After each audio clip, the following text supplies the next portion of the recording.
برادران اسلام، زندگی گزارنے کے جو رہنما اصول و آداب اسلام نے دیے ہیں وہ ہوا اور روشنی کی طرح پوری انسانیت کی میراث ہے۔ جو بھی فرد یا قوم ان اصول و آداب کو اختیار کرے گی اس کی انفرادی زندگی بھی اور اجتماعی زندگی بھی بہترین ہو جائے گی۔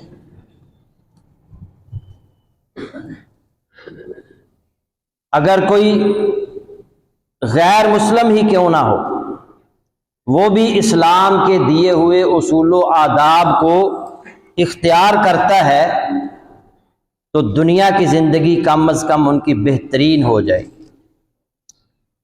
اور آج آپ دیکھ سکتے ہیں کئی ایک ممالک ایسے ہیں جس میں اسلام کے دیے ہوئے اصول و آداب کو انہوں نے اختیار کر کے اپنی زندگی کو بہتر بنا لیا۔ زندگی گزارنے کے اصول و آداب، میں نے بھی یہ موضوع شروع کیا ہے۔ گزشتہ خطبہ میں مجلس کے چند آداب میں نے آپ کے سامنے رکھے تھے، ان کا خلاصہ بیان کر کے کچھ اور اصول و آداب آپ کے سامنے رکھے جائیں گے۔ دعا کریں کہ اللہ تعالی ہمیں ان پر عمل کی توفیق عطا فرمائے۔ جب بھی کسی مجلس میں آئیں تو السلام علیکم ورحمۃ اللہ وبرکاتہ کہیں، اور جہاں جگہ ملے وہاں بیٹھ جانا چاہیے۔ اگر کوئی مشترکہ جگہ پر جیسے مسجد ہے، علماء کے حلقہ ہائے درس ہیں، اسی طرح منا، مزدلفہ، عرفات کے مقامات ہیں یا تفریحی مقامات ہیں، جو مشترکہ جگہ ہے اس میں جو پہلے آ کر بیٹھ گیا ہے اس کو اس کے بیٹھنے کی جگہ سے اٹھانا جائز نہیں۔ اور اگر کوئی پہلے مسجد میں آ گیا ہے اور دیکھتا ہے کہ کوئی بزرگ آدمی، معزز شخص، ایک عالم دین مسجد میں آیا ہے تو وہ اپنی جگہ اسے پیش کر سکتا ہے۔ اسی طرح دو آدمی اگر بیٹھے ہیں تو ان کے درمیان بغیر اجازت کے بیٹھنے کی اجازت نہیں ہے۔ ایک آدمی اٹھ کر چلا جاتا ہے کسی کام کے لیے، وضو کرنے کے لیے، تو اس کی جگہ پر وہی دوبارہ بیٹھنے کا زیادہ حقدار ہے۔ اسی طرح مجلس میں اگر کوئی شخص درمیان میں آ کر بیٹھ جاتا ہے تو اللہ کے نبی صلی اللہ علیہ وسلم نے اس پر لعنت کی ہے۔ حلقہ جو ہے اس کے درمیان میں آ کر بیٹھنے والے پر لعنت کی ہے۔ اگر مجلس کے اندر آپ بیٹھے ہیں، کوئی بندہ گفتگو کر رہا ہے تو اس کی گفتگو کو توجہ سے سننا چاہیے اور اس کی بات کو کاٹنا نہیں چاہیے، اور مجلس میں بیٹھے ہوئے مجلس کے آداب کا خیال رکھیں اور کوئی ایسی حرکت نہ کرے جس سے دوسرے ناگواری محسوس کریں۔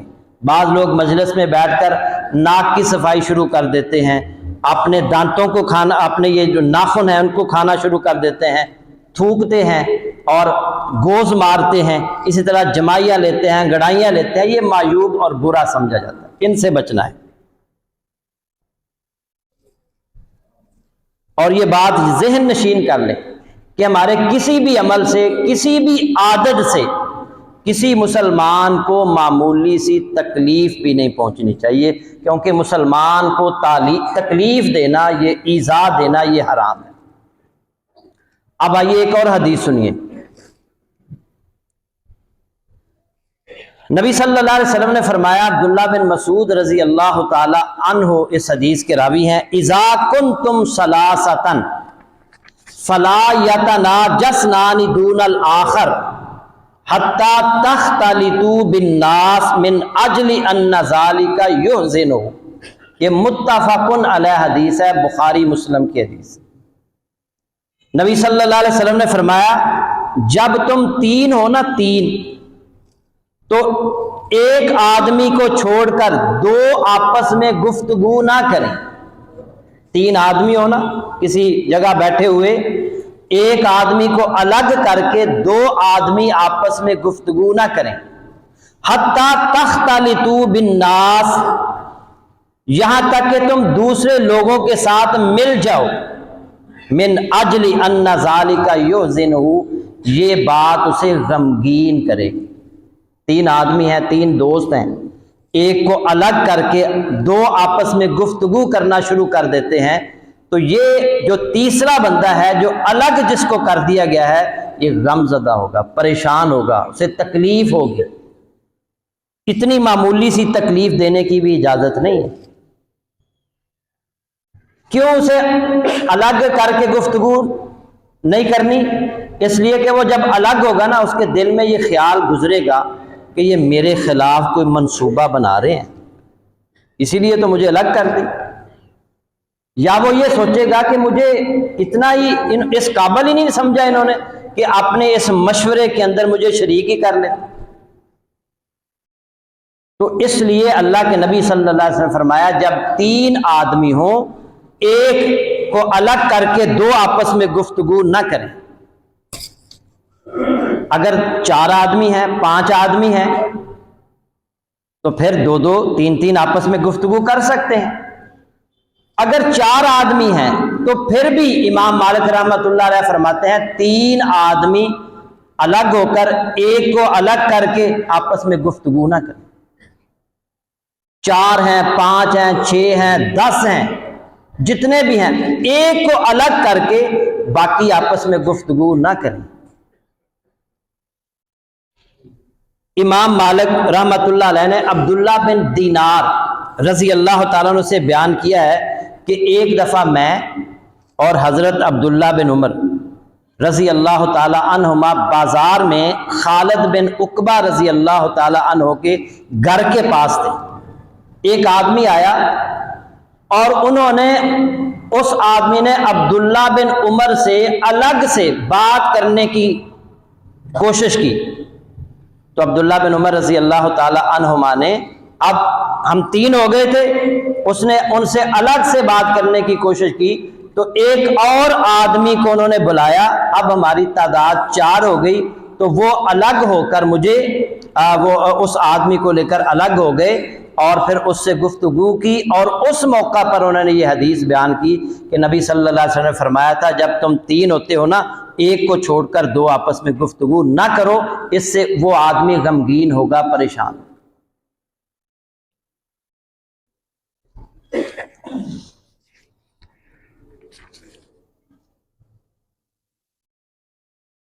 اسی طرح دو آدمی آپس میں پہلے سے گفتگو کر رہے ہیں، دو آدمی آپس میں پہلے سے گفتگو کر رہے ہیں، تو ان کی دو آدمیوں کی گفتگو میں درمیان میں رکاوٹ نہیں ڈالنی، بغیر اجازت کے ان کی گفتگو میں شامل نہیں ہونا، ان کے قریب کھڑا نہیں ہونا، ان کے قریب آ کر بیٹھ نہیں جانا۔